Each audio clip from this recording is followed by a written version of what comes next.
അഡ്വ വലതേ സച്ചിദാനന്ദൻ, നടപടിക്രമങ്ങൾ സുതാര്യമായിരുന്നോ? നിരവധി ചോദ്യങ്ങൾ വസന്ത്, അതുപോലെ യുവരാജ്, MK ഹരിദാസ് ഉന്നയിച്ചു. 26 ഏക്കർ ഭൂമി വാങ്ങിയത് തൊട്ട് ഇങ്ങോട്ട് ഉള്ള നടപടിക്രമങ്ങൾ സുതാര്യമായിരുന്നോ? ഇവിടെ 2-3 കാര്യങ്ങൾ വന്നു. ഒന്ന്, മിച്ചഭൂമിയെ കുറിച്ച് പറഞ്ഞു. ആ കേരള ലാൻഡ് റിഫോംസ് ആക്ടിൽ തന്നെ പ്രത്യേകം പറഞ്ഞിട്ടുള്ള 2 കാര്യങ്ങളുണ്ട്. ഒന്ന്, വ്യവസായത്തിനും അതുപോലെ തോട്ടം, ഇതിന് പരിധിയില്ല, എത്ര ഏക്കർ വേണമെങ്കിലും കയ്യിൽ വെക്കാം. പിന്നെ SNC ലെവലുമായി ബന്ധപ്പെട്ട കുറെ കാര്യങ്ങൾ പറഞ്ഞു. ഈ SNC ലെവലിന്റെ അന്വേഷണം നടക്കുന്ന സമയത്തൊക്കെ 2013 നവംബർ, ആ സംഭവം നടക്കും 95-ലാണ്. അതിനുശേഷം 2001, 2006 കോൺഗ്രസ് ഇവിടെ ഭരിക്കുന്നത്. ആ കോൺഗ്രസ് ഭരിക്കുന്ന സമയത്ത് തന്നെയാണ് കേരള ഹൈക്കോടതി വിധി വരികയും CBI കോടതി വിധി വരികയും പിണറായി വിജയനെ വെറുതെ വിട്ടത്. അതിനുശേഷം ആ കേസ് CBI കൊടുത്തു. ആ CBIയുടെ അന്വേഷണം നടക്കുന്നത് എപ്പോഴാണ്?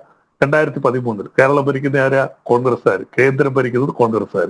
ആ 2013 അന്വേഷണം വരികയും അത് CBI കോർട്ട് അദ്ദേഹത്തിനെ അക്യൂട്ട് ചെയ്യുകയും ചെയ്തു. പിന്നീടാണ് ഹൈക്കോടതിയിൽ പോയത്.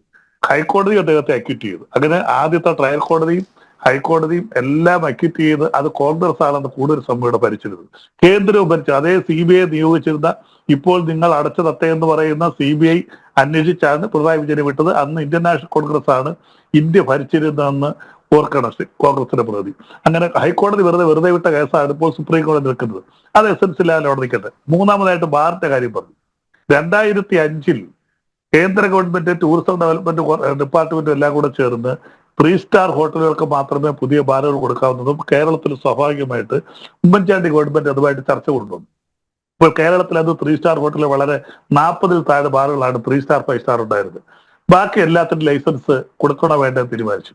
അന്ന് ഉമ്മൻചാണ്ടി സുധീരനുമായിട്ടുള്ള തർക്കവും മാണി സാറുമായിട്ടുള്ള തർക്കങ്ങളൊക്കെ ഒരുപക്ഷെ കോൺഗ്രസിന്റെ പ്രതിക്ക് അറിഞ്ഞുവിടാമെങ്കിലും അനിൽ നമ്പ്യാർക്കും MK ഹരിദാസിനും ഒക്കെ നല്ല വൃത്തിയായിട്ട് അറിയാം അവിടെ ഉണ്ടായ സംഭവങ്ങളൊക്കെ. അങ്ങനെ ആ തർക്കമാണ് മൊത്തം ബാറുകളും ക്യാൻസൽ ചെയ്യാനായിട്ട് തീരുമാനിച്ചത്, 3 സ്റ്റാർ 5 സ്റ്റാർ ഒഴിച്ച്. അന്ന് പറഞ്ഞിട്ടുണ്ടായിരുന്നു പുതിയതായിട്ട് 3 സ്റ്റാർ 5 സ്റ്റാറുകൾ അപ്ലൈ ചെയ്താൽ ലൈസൻസ് കൊടുക്കും എന്ന് 2005 ഉമ്മൻചാണ്ടി ഗവൺമെന്റ് 2006 പറഞ്ഞിട്ടുണ്ട്. അതിനുശേഷമാണ് 2006 ശേഷമാണ് ഈ സ്റ്റാർ ഹോട്ടലുകളൊക്കെ പണിഞ്ഞതും വീണ്ടും അത് പുതിയതായിട്ട് ലൈസൻസ് കൊടുത്തുകൊണ്ടിരുന്നത്. അപ്പൊ അതവിടെ നിൽക്കട്ടെ. അപ്പം ഞാനിത് പറഞ്ഞത് 2006, 2015 ആ സംഭവം നടന്നത്. 2016 വീണ്ടും ഇങ്ങനെ വരുന്നത്. അപ്പൊ 2011-16 ഇഷ്യൂസ് ഉണ്ടാകുന്നത്. അതിനുശേഷമാണ് ഒരു സ്റ്റാർ ഹോട്ടൽ പണിഞ്ഞതും 3 സ്റ്റാർ 5 സ്റ്റാർ ഹോട്ടലുകൾക്ക് ലൈസൻസ് കൊടുക്കാമെന്ന് ഉമ്മൻചാണ്ടി ഗവൺമെന്റ് സമയത്തുള്ള തീരുമാനമാണ് 2015. പിന്നെ ഇവിടെ വീണ്ടും ശ്രീ MK ഹരിദാസ് ഒക്കെ പറഞ്ഞൊരു കാര്യം, പരസ്യം. ഈ ജനം ചാനൽ വർക്ക് ചെയ്യുന്നത് കേരള ഗവൺമെന്റ് പരസ്യമല്ല വിളിച്ചത്. അല്ല, ജനം എന്ന് പറയുന്ന ഒരു വാർത്താ വിതരണ ചാനൽ അവർ സ്വന്തമായിട്ട് സ്ഥലം കെട്ടി. അതിന് പക്ഷെ സംസ്ഥാന ഗവൺമെന്റ് അവർക്ക് അംഗീകാരം കൊടുക്കണം, ലൈസൻസ് കൊടുക്കണം, അത്രയേ ഉള്ളൂ. അപ്പൊ വ്യവസായ സ്ഥാപനങ്ങളായാലും സ്വകാര്യ സംരംഭങ്ങളായാലും സ്റ്റാർട്ടപ്പുകളായാലും കേന്ദ്രം വേണം, സംസ്ഥാന ഗവൺമെന്റ് വേണം അംഗീകാരം. കേന്ദ്ര ഗവൺമെന്റ് മാത്രം പോരാ, കേന്ദ്ര ഗവൺമെന്റ് ബ്രോഡ്കാസ്റ്റിംഗ് ഡിപ്പാർട്ട്മെന്റ് വേണം. ഇപ്പൊ നിങ്ങൾ അവിടെ പണിന്റെ കെട്ടിടത്തിനകത്ത് പഞ്ചായത്തിന്റെ കോർപ്പറേഷൻ അനുമതി വേണ്ടേ?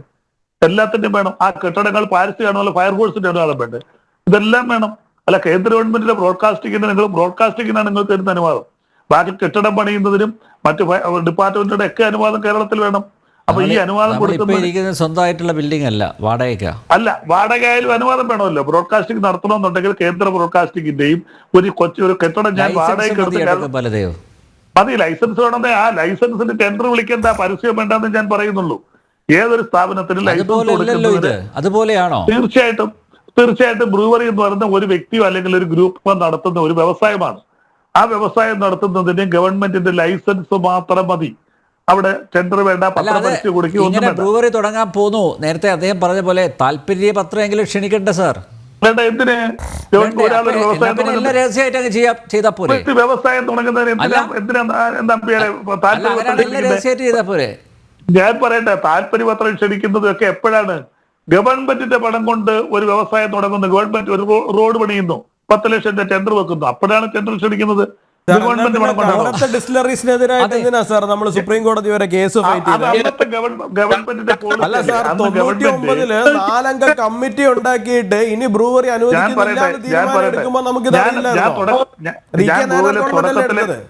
ഞാൻ തുടക്കത്തിലെ പറഞ്ഞല്ലോ എന്താണ് ഗവൺമെന്റിന്റെ 2022, 2023, 2024 ഗവൺമെന്റിന്റെ പോളിസിയിൽ വ്യക്തമാക്കി. അതിനുമുമ്പ് നിങ്ങൾ പറഞ്ഞു, ഞാൻ അംഗീകരിക്കുന്നു. മധ്യവർജനൊക്കെ പറഞ്ഞിരുന്നു പുതിയ ബ്രൂവറി കൊടുക്കത്തില്ല എന്ന് തീരുമാനിച്ചിരുന്നു. പക്ഷേ പറഞ്ഞു പോയതിന്റെ പേരില് ഒരു വരിയല്ല അങ്ങനെ പറയരുത്. അബദ്ധം പറയരുത്. ഗവൺമെന്റ് സഭയിൽ അവതരിപ്പിക്കുന്ന പോളിസി മാറ്റം ഒരു വരിയാണോ? പോളിസിയായിട്ട് അവതരിപ്പിക്കുന്നതാണ്. ആ ഗവൺമെന്റിന്റെ അബ്കാരി പോളിസിയിലാണ് പറഞ്ഞത് 2022-23. ആ പോളിസിയിൽ പറഞ്ഞ അത് പത്രങ്ങളിൽ അവതരിപ്പിച്ചതിന് ശേഷം ഒരു കമ്പനി ഇവിടെ അപ്ലൈ ചെയ്തിട്ടില്ല എന്നാണോ പറയുന്നത്? ഇല്ല, അപ്ലൈ ചെയ്യണമെന്നില്ലല്ലോ. അത് ഗവൺമെന്റ് നിർബന്ധിക്കണമെന്നുണ്ട്. അപ്ലൈ ചെയ്യണമെന്നില്ലല്ലോ. ശരി, നയം മാറ്റം ഗവൺമെന്റ് ഓർഡർ ഉണ്ടായിരുന്നോ? ഞാൻ പറയട്ടെ, ഗവൺമെന്റിന്റെ പോളിസി മാറ്റം പ്രഖ്യാപിച്ചു കഴിഞ്ഞാൽ അതിനകത്ത് അന്ന് മനോരമ ഉൾപ്പെടെയുള്ള പത്രങ്ങളിലെല്ലാം വലിയ വാർത്ത വന്നെയാണ് എടുത്തു വെച്ച് നോക്കണം. വലിയ വാർത്ത വന്നെയാണ് ഗവൺമെന്റ് സ്വകാര്യ വ്യക്തികൾക്ക് ബ്രൂവറി തുടങ്ങാനായിട്ട്, സ്വകാര്യ സംരംഭങ്ങൾ തുടങ്ങാനായിട്ട് ഗവൺമെന്റ് അബ്കാരി നയം ചെയ്തു. കമ്പനി മാത്രമേ, ഒയാസിസ് മാത്രമേ വന്നുള്ളൂ. അല്ല, ആർക്കും വേണമെങ്കിലും പറയാമല്ലോ. നിങ്ങൾ നാളെ നിങ്ങൾ അപേക്ഷ കൊടുത്തോ? നിങ്ങൾ ആരെങ്കിലും അപേക്ഷ കൊടുത്തോ? ചോദിക്കുന്നത് നിങ്ങൾ ആരെങ്കിലും അപേക്ഷ കൊടുത്തോ? നിങ്ങൾ അപേക്ഷ കൊടുത്തോ? തീരുമാനം എന്ന് പറയുന്നതിനൊരു ഗവൺമെന്റ് ഓർഡർ ഉണ്ടാവണ്ടേ? ഒഫീഷ്യേറ്റ് ചെയ്യണ്ടേ ഈ കാര്യം? ഒന്ന് ഏത് ഡേറ്റിലാണ് വന്നിരിക്കുന്നത്? നയപ്രഖ്യാപനം എന്ന് പറയുന്ന ഒരു ഓർഡർ വേണ്ട. എന്താ ഗോലി പറയുന്നത്? നയപ്രഖ്യാപനം എന്തോ ഓർഡർ. നയപ്രഖ്യാപനം ഗവൺമെന്റ് ഒരു പോളിസി മാറ്റം പ്രഖ്യാപിക്കുമ്പോൾ അതിനെന്തിനാ ഓർഡർ? അല്ലല്ല, നയപ്രഖ്യാപനം പല നയങ്ങളും ഉണ്ടാവും. ഇപ്പോ എന്താണ് വിദ്യാഭ്യാസ നയം നമ്മൾ ഇങ്ങനെ ആക്കാൻ പോവുകയാണ്. നയപ്രഖ്യാപനമൊക്കെ നിയമസഭയ്ക്ക് ഇഷ്ടംപോലെ നടത്താതെ ഇതിനൊരു ഒന്നുപോലെ കാലാകാലങ്ങളിൽ ഗവൺമെന്റ് പോളിസി മാറ്റം ചേഞ്ച് ചെയ്യും. കോടതി പോലും പറഞ്ഞിട്ടുണ്ട് പോളിസി മാറ്റങ്ങളിൽ മറ്റുള്ള വ്യക്തികൾ ഇടപാട്. കോടതികൾ പോലും പറയും ഓരോ ഗവൺമെന്റിന് ആനുകാലികമായിട്ട് ഒരു പോളിസി ഉണ്ട്. ആ പോളിസി മാറ്റങ്ങൾക്കകത്ത് അതിന്റെ ഭരണഘടനയിൽ ഒതുക്കി നിൽക്കുന്ന പോളിസി മാറ്റങ്ങൾക്കകത്ത് ഇടപെടാൻ പാടില്ല എന്ന് കേരള ഹൈക്കോടതിയും ബഹുമാനപ്പെട്ട സുപ്രീം കോടതിയും പറഞ്ഞിട്ടുണ്ട്. കേന്ദ്ര ഗവൺമെന്റ് കൊണ്ടിരുന്നിലെ പോളിസി മാറ്റങ്ങൾ അത് നയപ്രഖ്യാപനത്തിൽ വരുന്നതാണ്. അതിന് ഓർഡറിൽ എന്താ പറയുന്നത്? നയപ്രഖ്യാപനം എവിടെ നിൽക്കുന്നു, ഓർഡർ എവിടെ നിൽക്കുന്നു. അപ്പൊ അത് ഓർഡർ ഗവൺമെന്റിന്റെ ഉത്തരവുകൾ ഓരോ കാര്യങ്ങൾ ഇറങ്ങുന്നതല്ലേ. അപ്പൊ ആ പോളിസി മാറ്റങ്ങളായിട്ടാണ് ഗവൺമെന്റ് രഹസ്യമായിട്ടല്ലേ ചോദിക്കുന്നത്. പോളിസി മാറ്റം ഗവൺമെന്റ് 2 പ്രാവശ്യം തുടർച്ചയായിട്ട് പ്രഖ്യാപിച്ചിട്ടുണ്ട്. ബ്രൂവറികൾ തുടങ്ങുന്നു. വലിയ വാർത്തകളൊക്കെ വന്നതാണ് പത്രങ്ങളിലെല്ലാം. മനോരമ ഉൾപ്പെടെയുള്ള, മനോരമയ്ക്കകത്ത് ഒരു പേജ് കംപ്ലീറ്റ് വാർത്ത വന്നതാണ്. ഏതൊക്കെ രീതിയിൽ ബ്രൂവർ തുടങ്ങുന്നു. അന്നും ഈ കപ്പക്കാരിയും കടച്ചക്കാരിയും ഒക്കെ അന്നും ചർച്ചയ്ക്ക് വന്നതാണ്. അപ്പോൾ അല്ല, ഇത് പുതിയതായിട്ട് രഹസ്യമായിട്ട് വെച്ച് ചെയ്തല്ല. പത്രങ്ങളിൽ വരുന്ന വാർത്ത ഞങ്ങൾ രഹസ്യമായിട്ട് വെച്ചു. മനോരമ ഉൾപ്പെടെയുള്ള പത്രത്തിലുള്ള സമീപനം തന്നെയായിരുന്നോ സ്വീകരിച്ചിരുന്നത്? ഞാൻ പറഞ്ഞല്ല, ആ പോളിസി മാറ്റിയില്ലേ? അല്ല, ഞാൻ സച്ചിദാനന്ദൻ, നിങ്ങൾ ഈ വിഷയത്തിൽ ഇത്രയും ദിവസവും പറഞ്ഞ കാര്യങ്ങൾ മുഴുവൻ വിഴുങ്ങുന്ന സാഹചര്യമാണ് ഉണ്ടായിട്ടുള്ളത്. അപ്പൊ ഇതിന് മുമ്പ് വേറെ കമ്പനികൾ അപ്ലൈ ചെയ്തിട്ടില്ല എന്നുള്ളത് ഉറപ്പാണോ? ഇനി ഏതെങ്കിലും കമ്പനികൾ നാളെ വന്നിട്ട് അപ്ലൈ ചെയ്തു തയ്യാറായില്ല എന്ന് പറഞ്ഞു കഴിഞ്ഞാൽ എന്ത് ചെയ്യും? കൊടുത്തോട്ടെ, അപ്പൊ പരിശോധിക്കാമല്ലോ. പുതിയ കമ്പനികൾക്ക് അപേക്ഷ മറ്റൊരു നുണയായിട്ട് വരും. അതാണ് സംഭവിക്കാൻ നടന്നുകൊണ്ടിരിക്കുന്നത്. ബ്രൂവറിയുടെ കാര്യത്തിൽ ഇന്ത്യയിൽ നിന്ന് ഒരൊറ്റ കമ്പനിയെ വന്നുള്ളൂ എന്ന കാര്യം കേന്ദ്ര ഗവൺമെന്റ് ലിസ്റ്റ് ചെയ്ത കമ്പനിയാണ്. ഞങ്ങൾ ലിസ്റ്റ് ചെയ്തല്ല, കേന്ദ്ര ഗവൺമെന്റ് ലിസ്റ്റ് ചെയ്ത കമ്പനിയാണ്. വന്ന് പ്രോജക്ട് തുടങ്ങാൻ പറ്റൂല എന്നൊന്നും പറയുന്നില്ല. പക്ഷേ ഇത് ഇത്രയും രഹസ്യാത്മകമായിട്ട് കൊണ്ടുപോകുന്നതിന്റെ പുറകില് എന്താ മനസ്സിലാവുന്നില്ല കേട്ടോ ശ്രീ ബൽദേവ്. കണ്ടുകൊണ്ടിരിക്കുന്ന ആൾക്കാർക്ക് എനിക്കറിയില്ല ആര് വഴിയാ വന്നത്. ഇത് ഗവൺമെന്റിന് അപേക്ഷ കൊടുക്കുന്നതിന് ആര് വഴിയാ വരുന്നത്? എന്തൊക്കെ ചോദ്യം ചോദിക്കുന്നത്? അവരൊരു കമ്പനി രജിസ്റ്റർ, ഒരു കമ്പനി ഒരാൾ ഇവർ ഏത് വർഷത്തിലാണ് മേടിച്ചിരിക്കുന്നത്? ഞാൻ പറയട്ടെ, ഒരു ഗവൺമെന്റ് ഒരു കമ്പനി രജിസ്റ്റർ ചെയ്യുന്നു, എന്നിട്ട് ഒരു പ്രോജക്റ്റിന് ഗവൺമെന്റ് അപേക്ഷ കൊടുക്കുന്നു, ഗവൺമെന്റ് അത് പരിശോധിക്കുന്നു, അതിന് പ്രാഥമിക ലൈസൻസ് കൊടുക്കുന്നു. അതിന് ആര് വഴി എന്തിനാ ശുപാർശ? നാളെ ഞാൻ തുടക്കത്തിൽ പറഞ്ഞല്ലോ, ചാനൽ തുടങ്ങുന്നു, ഞാൻ അതിനുള്ള സൗകര്യങ്ങൾ ഒരുക്കുന്നു, ഞാൻ എനിക്ക് ലൈസൻസ് തരണം. അതുപോലെ എല്ലാ വ്യവസായം എല്ലാം ഒന്ന് തന്നെ, പ്രൊസീജിയർ എല്ലാം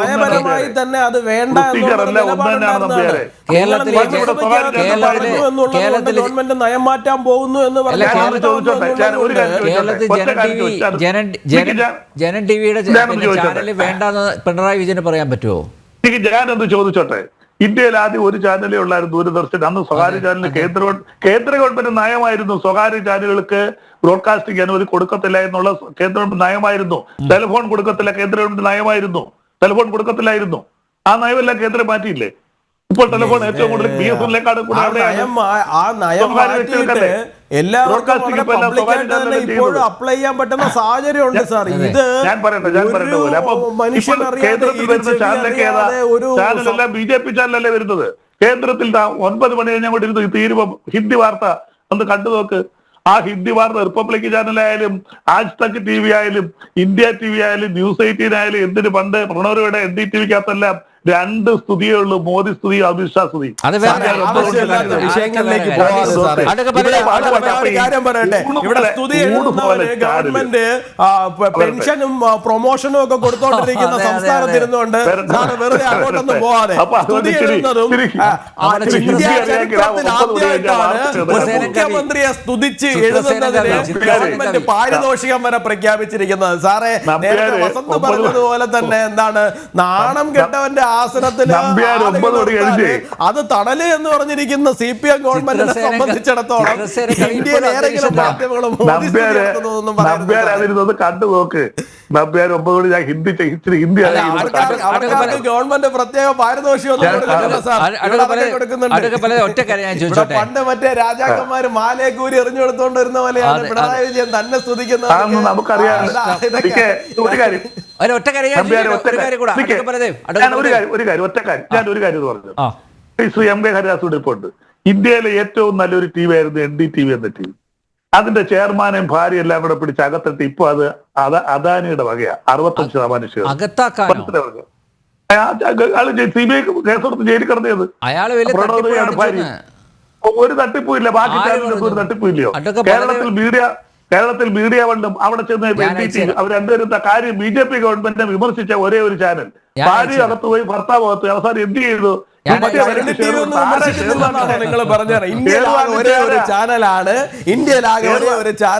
BJP എന്താ ചെയ്യുന്നത്? സ്തുതിയാണോ? അല്ല, അത് കേന്ദ്ര ചാനല, കേരളത്തിലെ ചാനലല്ലേ പറയുന്നത്. ഇന്ത്യയിലെ ബ്രോഡ്കാസ്റ്റിംഗ്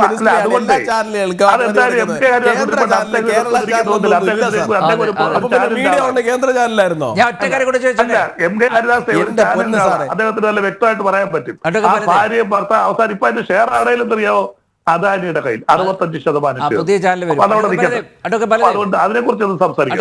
ഒറ്റ കാര്യം കൂടെ, പ്ലാച്ചിമടയിലെ കൊക്കക്കോള ഫാക്ടറി അടപ്പിച്ചെന്തിനാ? അവര് ഇവിടെ ആ ഒരു ഇഷ്യൂ ഇവിടെ ഇല്ല നമ്പ്യാരെ. അവിടെ അവര് ഭൂഗർഭ അടപ്പിച്ചത് അന്ന് പരിസ്ഥിതി വീരേന്ദ്രകുമാർ മരണപ്പെട്ടുപോയി. ഇവരാണല്ലോ ഈ പ്രശ്നം ഉണ്ടാക്കിയത്. ഞാൻ പറയട്ടെ 8-9 കുഴൽക്കിണർ വെച്ച് അവിടുത്തെ വെള്ളം ഊറ്റി അവിടെ വളരെ ജലക്ഷാമമുണ്ട്. ഇവിടെ ഇവര് പറഞ്ഞിട്ടുണ്ട് ഞങ്ങൾ അവിടുന്ന് വെള്ളം എടുക്കത്തില്ല എന്ന് പറഞ്ഞിട്ടുണ്ട്. ജലചൂഷണായിരുന്നു ഇവിടെ. പ്ലാച്ചിമടയിൽ അവർ 8 കുഴൽക്കിണറുണ്ടായിരുന്നു. ശ്രീ MK ഹരിദാസ് 8-9 കുഴൽക്കിണറുണ്ടായിരുന്നു. അവിടുത്തെ വെള്ളം മൊത്തം ഇവിടെ കുഴൽക്കിണർ ഒന്നും കുഴിക്കാൻ പോവുകയാണല്ലോ. എന്നിട്ടാണല്ലോ ഇവിടെ ബ്രൂവറി തുടങ്ങാൻ പോകുന്നത്. കഷ്ടമായിട്ടൊക്കെ പല ഞാൻ ഇങ്ങനെയൊന്നും അല്ല പ്രതീക്ഷിച്ചത് കേട്ടോ. സത്യത്തിൽ ഓക്കെ.